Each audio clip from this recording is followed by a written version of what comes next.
हम बात करने वाले हैं चींटी के बारे में। चींटी को अरबिक भाषा में नम्ल कहते हैं। कुरान में जिक्र है चींटी आपस में बातें करती हैं।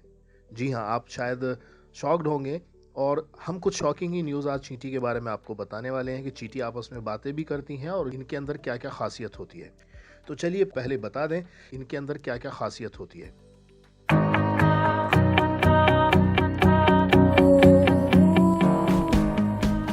अस्सलाम वालेकुम दोस्तों, आपका स्वागत है हमारे YouTube चैनल अल्टोल्ड फैक्ट्स में। और आज हम आपको लेकर आए हैं कुरान का एक नया चमत्कार, नया एक मिरेकल। और इस मिरेकल के बारे में हम बात करने से पहले आपको एक छोटी सी बात बता दें। ये वीडियो उन लोगों के लिए है खासकर जो कुरान के ऊपर विश्वास नहीं रखते, उस पर यकीन नहीं रखते और कुरान की बातों को सिर्फ एक मात्र कहानी समझकर उसको इग्नोर करते हैं। जबकि कुरान में लिखा है कि कुरान की चीज़ों को समझें, पढ़ें और उस पर अमल करें। अब समझना और पढ़ना, आजकल लोगों ने सिर्फ अमल करना शुरू किया है लेकिन समझना और पढ़ना भूल गए।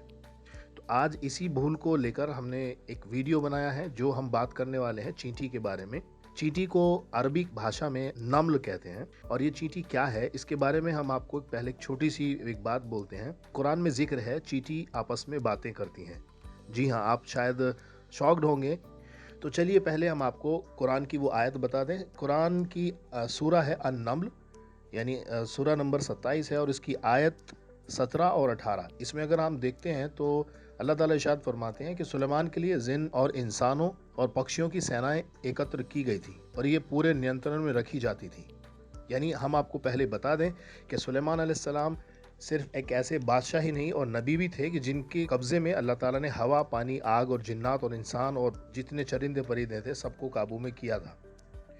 सूरा नम्ल की आयत नंबर 18 क्या कहती है कि जब सुलेमान अलैहिस्सलाम आगे चले, यहाँ तक कि जब वे सब चींटियों की घाटी में पहुंचे, जिस जगह पर वो चींटियां रहती थी उस घाटी पर जब वो पहुंचे तो एक चींटी ने कहा, ए चींटियों, अपने बिलों में घुस जाओ, कहीं ऐसा ना हो कि सुलेमान और उसकी सेनाएं तुम्हें कुचल डालें और उन्हें खबर भी ना हो। सुलेमान उनकी बात सुनकर मुस्कुराते हुए हंसकर चल पड़े और बोले, ए मेरे रब, मुझे काबू में रख कि मैं तेरे उस उपकार का कृतज्ञता दिखाता हूँ जो तूने मुझ पर और मेरे माँ बाप पर किया। यानी ये काफ़ी बड़ी आयत है। तो अब इस बात से कुछ लोग इस चीज़ का एतराज़ उठाते हैं कि कुरान में बहुत सारे ऐसी बातें लिखी हैं जिनको वैज्ञानिक प्रूव नहीं कर पाए या विज्ञान उसकी समझ से परे है। ऐसा नहीं है, क्योंकि कुरान पर जिन लोगों ने रिसर्च किया वो अभी तक 80% रिसर्च करने के बाद ये समझ आया कि कुरान वाहिद एक ऐसी किताब है जो 100% विज्ञान और समझदारी और सूझबूझ पर खरी उतरती है। तो अभी हम बात करते हैं साइंस के अकॉर्डिंग से साइंस क्या कहता है चींटी के बारे में। तो चींटी को पिपीलिका भी कहा जाता है। इसकी 12,000 से ज़्यादा जातियां पाई जाती हैं। कुछ वैज्ञानिकों का मानना है कि ये 10,000 से ज़्यादा और जातियां भी हैं।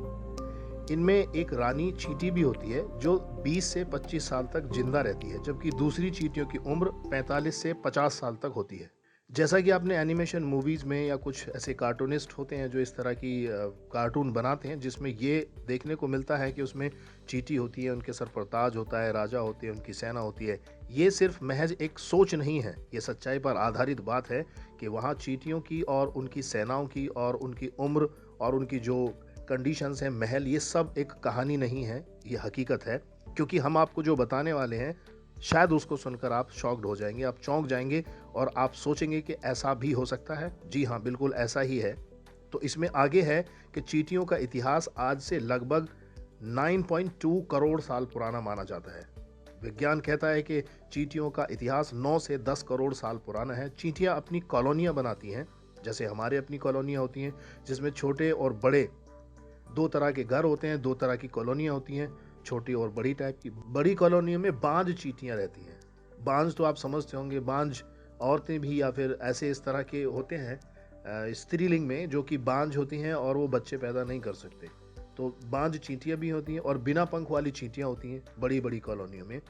सभी कॉलोनियों में नर चींटी पहरेदार होते हैं। जैसे कि आपने देखा होगा कि इंसानों के साथ होता है कि जो बड़े बड़े अमीर और रईस लोग होते हैं, बड़ी कॉलोनी वाले होते हैं, वो अपने गेट के बाहर एक पहरेदार रखते हैं। तो ऐसा ही पहरेदार चींटियों के यहाँ भी होता है जो बिना इजाज़त किसी दूसरी चींटी को आने से रोकते हैं। अब देखें इनकी समझदारी और सूझबूझ कैसी है। चींटियां फेरोमोन यानी साउंड और स्पर्श का इस्तेमाल करते हैं। फेरोमोन एक तरह का एक स्पर्श होता है जो दूसरे से बात करने में इनकी सहायता करता है। फेरोमोन एक तरह का लिक्विड होता है जो ये छोड़ते हैं जिससे इनके आने जाने का और रूट और ये सिस्टम पता चलता है। जैसे कि आपने देखा होगा कि हमारे यहाँ पर जब हम कहीं आते जाते हैं तो एक नेविगेशन का इस्तेमाल करते हैं, ये इनका एक अपना पर्सनल नेविगेशन होता है। तो अक्सर आप देखते हैं कि जब कभी हमारे घरों में चींटियाँ मिलती हैं तो चींटियों को अगर उनके उस चलने वाली स्टाइल या चलने वाली कतार को अगर हम क्रॉस कर दें या हम हाथ से उसको बिगाड़ दें, तो अपना रास्ता बदल लेती हैं और फिर वहाँ से चलना शुरू कर देती हैं, क्योंकि वो स्पर्श, वो फेरोमोन का स्पर्श वहाँ से टूट चुका होता है। वो खुशबू, यानी एक तरह की ये खुशबू भी आप कह सकते हो। जब चींटियाँ बाहर शिकार करने जाती हैं तो एक गंध छोड़ती हैं जो वापस लौटने तक वहाँ रहती है, लेकिन बाद में ये ऑटोमेटिक यानी अपने आप खत्म हो जाती है।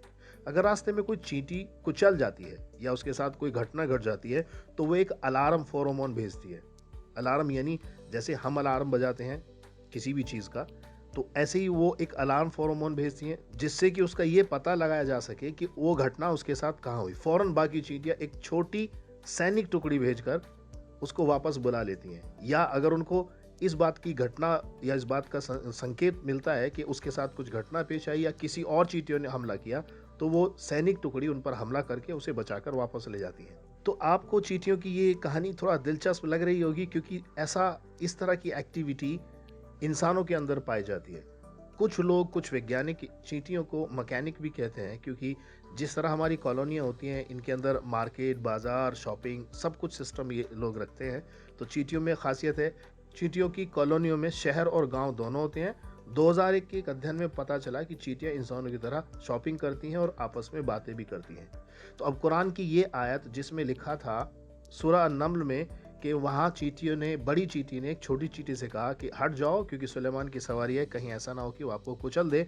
ये सिर्फ महज एक इत्तफाक नहीं है और ना ही एक कहानी है, ना ही कोई एक जादू टोने की कोई बात है। ये एक वो सच है जिसके थ्रू ये कुरान ने बताया कि चींटियां आपस में बात करती हैं। अगर सिर्फ ये कहानी होती तो आज जो विज्ञान 2000 से लेकर 2022 तक या उससे पहले जिन्होंने चींटियों पर रिसर्च किया, जिसकी जातियां बताई, जिसके बारे में ये कहा गया कि चींटियां इस तरह की गतिविधियां करती हैं, सोचें कि क्या चींटी में इस तरह की समझ देने वाला कौन है। वही अल्लाह है जिसको हम अल्लाह कहते हैं, कुछ लोग उसको गॉड या परमेश्वर कहते हैं, लेकिन सच ये है कि चींटियां आपस में बात करती हैं और कुरान इस बात की पुष्टि करता है। तो आपको ये महज एक इत्तफाक नहीं लग सकता, ये एक हकीकत है जिसका आज विज्ञान भी प्रमाण देता है।